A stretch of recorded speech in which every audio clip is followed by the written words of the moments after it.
We're like that annoying couple that will, like the hostess will come to seat us and be like, can we sit by the window? It's like, that's definitely us. What else do you do? Mike takes all the photos. He's definitely the talent behind that. Some of the editing software does help. We try not to, you can easily over-doctor a photo, but. And if you want to know our number one fight in a relationship, it's definitely, that photo looks too edited. That's usually me.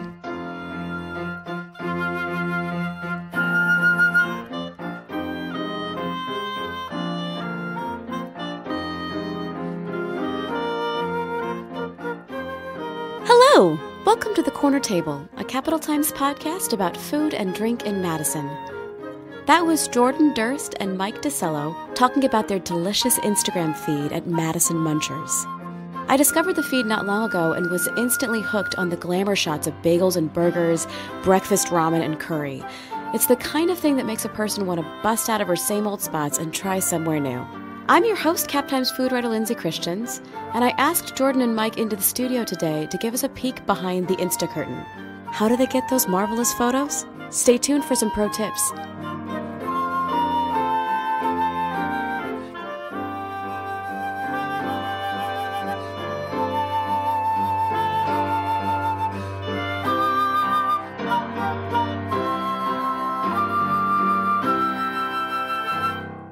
Welcome, Mike and Jordan. Thanks for having us. Hey, guys.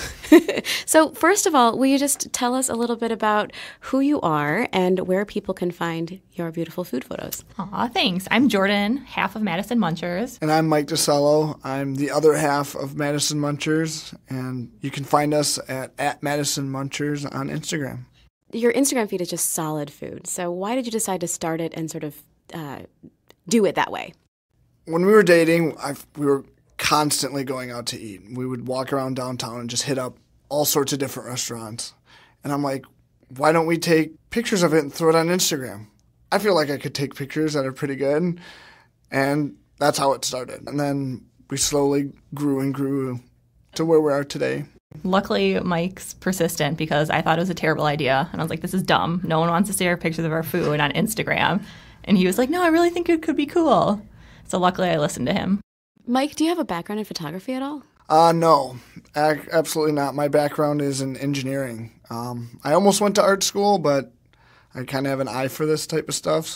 So you say that you would go out to eat a lot. Is this sort of like a founding principle of your relationship, that like you would go out to dinner a lot, find the new spots? It was even less dinner. We usually go out during the day because we're super exciting, and we go to bed at like 9 o'clock every night. We'd go during the day.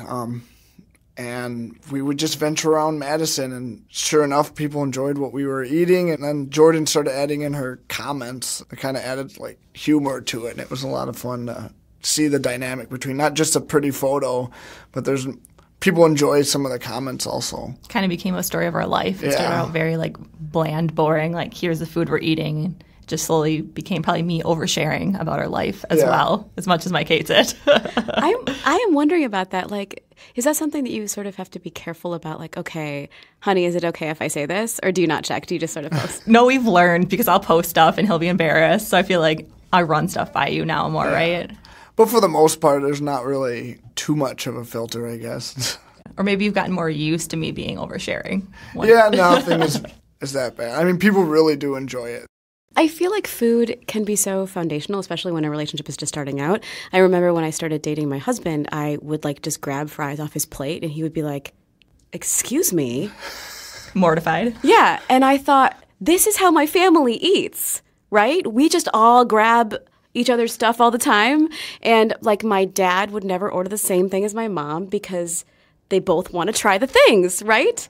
And I feel like we all kind of we have our own very individual food histories, and whether or not those mesh, I think it can be a relationship deal breaker. If I'm with somebody who can't share, my husband shares everything now and he's fine with it. But if he had not learned like to deal with that, I don't think we would have worked. Oh, for sure. I remember too as a kid, my parents still tell this story to people. I was like the 8-year-old ordering lobster and they hated me for it. Like, I was always like ordering off the adults menu as a small child. And you have such a strong background in food with like your parents. Yeah, my mom cooked everything when I was younger. But also when we go out to eat, whenever we get something, to your point, there's the Jordan claw that comes by that she's always trying a piece of my food. Usually before I try my own, I have to try yours. But I never tried yours because I knew you were only going to eat half of it, so I would eat the rest of it, so I didn't have to try it. Have your dining habits evolved over the last couple of years? And are they influenced at all by when you think, ooh, this would make a really beautiful photo? Kind of, but not really. Yeah, we still order what yeah. we think is delicious. And we've only been doing this for less than a year. It'll be a year coming up in a couple months. We only post what we think is good. There'll be meals that we'll go to and not like, and we won't post it. Yeah. It's kind of important to us to kind of, now that people are actually listening to us, or feel like they're listening to us. Which blows our mind, too. I just thought, it was like you scroll on your feed and you see some nice photos, but... I feel like one of the trends I've been seeing, and there's a new series, right, David Chang has with Ugly Delicious. And I think about that a lot, especially like when I'm cooking at home. I look at it and it's just very brown. Like the food is often very brown, in part because when you cook things, it will become brown sometimes, and it could still be wonderful. When you look at something and you think, are you thinking about like, how can we present this in a way that really reflects how wonderful it is?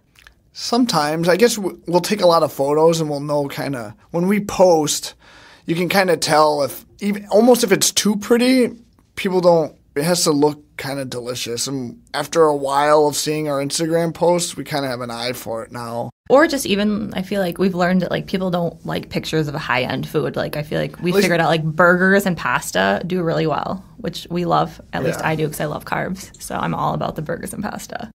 High-end food can look kind of fussy sometimes, I think. I think it's hard to make it look really appealing and approachable sometimes. It doesn't necessarily look delicious. Like a big drippy ice cream cone, you look at it on your feed and be like, it's hot outside, and you're on Instagram, you'd be like, yes, I'd love that right now. And you hit the like button. Or if you had some like 3-star Michelin restaurant dish that like has been put together with tweezers, it doesn't incite that same reaction, right? So that's kind of where Instagram, you kind of get lost in indulgences. Are there things that you really intensely love or dislike that you've discovered through this? I feel like you love like better, like not better food, but like he likes like quality food, or I'm like, I want Dr. Pepper, fries, ranch, and a cheeseburger. Like that would make my life happy every day. Or like Mike loves trying like good quality food. You're way classier than I am. But a good burger is also delicious. Like going to Shake Shack is also wonderful. Like, yeah. In terms of framing those photos and getting the photos to look so beautiful, I know just from my own experience and from seeing other Instagram feeds, that's harder than it looks, right? So I wonder if you have any tips for folks if they want to take a really beautiful picture of that burger. Lighting is everything, I guess. We're like that annoying couple that will, like the hostess will come to seat us and be like, can we sit by the window? It's like, that's definitely us. I guess also knowing some of the editing software does help. We try not to, you can easily over-doctor a photo, but. And if you want to know our number one fight in a relationship, it's definitely that photo looks too edited. That's usually me. And having a good quality camera also helps. I mean, some of the newer phones have such good cameras on them. You don't really need anything too fancy anymore. What kind of phone do you have? This is a Pixel 2. When you're looking at an Instagram feed versus like looking at your daily life, like I feel like I will tend to want to go to the same places over and over. But if you're looking to have variety on the feed and like thinking about it sort of consciously, like thinking about like how we want to present this, do you start to seek out new places? We don't really have regulars either. I feel like we really like to try new places. So I feel like it'll be like for dinner tonight, like where do we want to go? Where's somewhere new we haven't tried?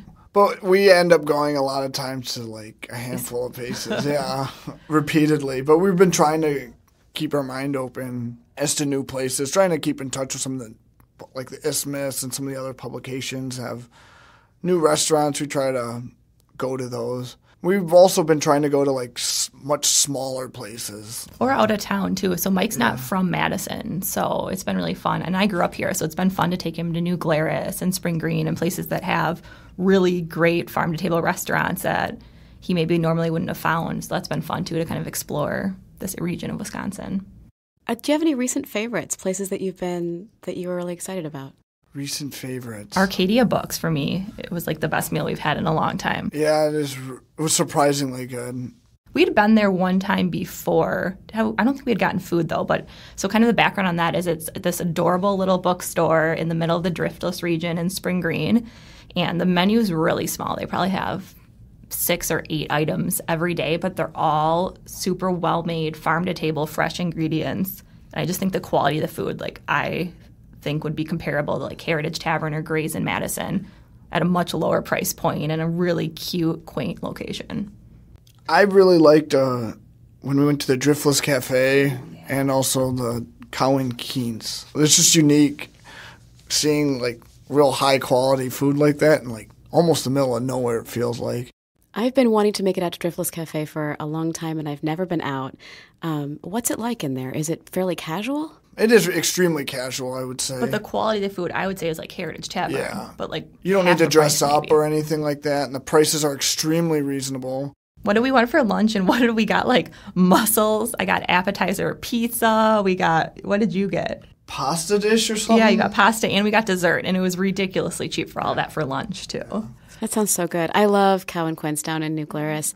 I remember I went there, it was during the summer, and it looks just like a storefront, like a market almost.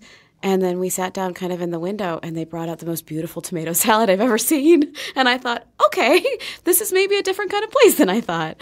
I feel like one of the reasons I wanted to talk to you guys today is because I feel like Instagram is one of these growing ways that people are finding out about new places. It's one of the ways that I use to find out about things that are new and interesting. But I think that part of what makes your feed so interesting is that you do sort of share some of your personal story on that. And I wonder, like, how do you sort of see that going forward? Do you feel that you've had, that you're starting to build community around it? It's hard to say. We're just sharing ourselves, and if people like it, then they're more than welcome to be a part of it. That's kind of how we feel. I don't know if we're trying to build a community per se. I feel like we've had good feedback, which has been nice to know. That people, I feel like, will comment or message us privately, and I feel like people relate to what we're saying. And we try to be really honest, too, about, like, our life or our experiences, too. Yeah, for the most part, like, personally, I'm pretty private. Like, I don't like sharing a lot about myself, but I don't mind what we're doing here at all. Because I forced you into it. Yeah. It was my idea to begin with. It was yours. Do you find that you're starting to sort of develop some relationships with folks, like, through the Instagram? And also, have you ever thought about maybe wanting to monetize it down the road, like doing sponsored posts and things like that? Is that something you would want to do? We've talked about it, and I feel like our bottom line is, like, we just want it to be fun. And if that ever becomes where it feels like work or it's not fun, that's not what we want to do. If it ever became where we were making money from it, I wouldn't mind it. I don't know what Mike thinks. Yeah, I mean, I'm in the same boat. It has to be fun. I think also if you try to make it for money, you'll lose what people actually liked about it in the first place. So you got to fundamentally know what you're representing, and it's basically really good food pictures with goofy comments, right, is really what we're presenting. And I think we're both stubborn enough that if somebody tried to, like, tell us what to post or, like, what to say, it wouldn't go well. I mean, we've had ideas to do other things with it. I mean, we both work full-time, so it's kind of difficult, but I don't think you could almost monetize it directly using Instagram. You have to expand into other realms. But you could start with that, but to solely do it on Instagram, it's almost, at least from what I've seen, it's very difficult. Well, thank you both for coming in today. This was great. It was really fun. Thank you for having us. Thank you.